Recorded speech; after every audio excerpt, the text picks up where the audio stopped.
Hey there, it's Yuri with Keller Williams and New Mexico Home Deals. I just got done with a buyer's consultation and some things that come up a lot that I don't think most people know about. I mean, it seems like it's common knowledge, but then I think back when I bought a home, I didn't really know about it either.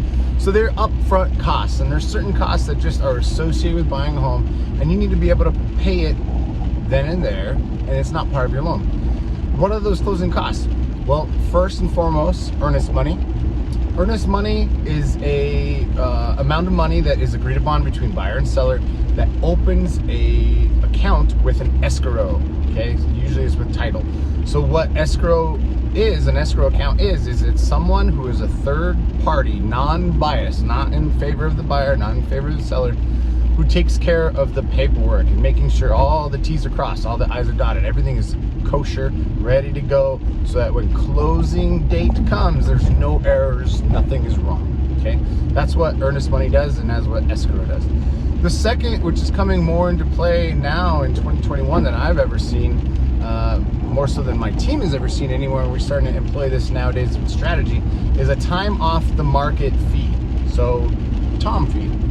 It is an amount of money that a buyer can include in the initial purchase offer.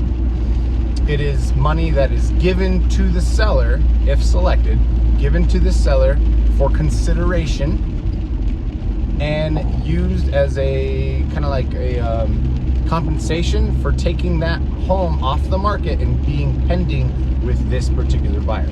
So in essence, it's like, hey, Mr. Seller, I really want to buy the house. Here's a time off the market fee. It is yours to keep if you select me for your house.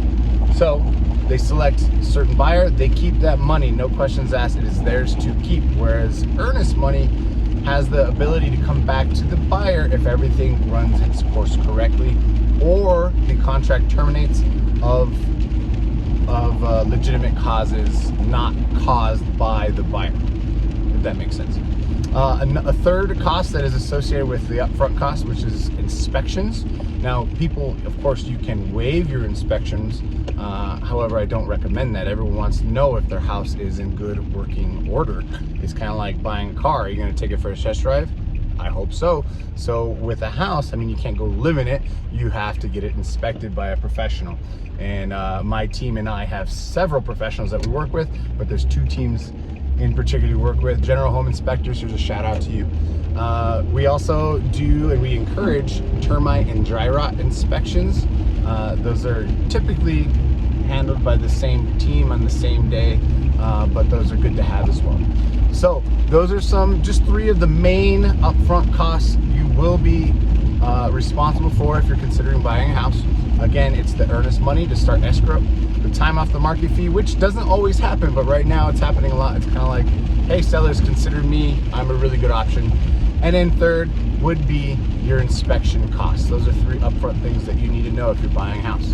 I'm always here for you, 615-8619, hit me up. It's Yuri. Take care.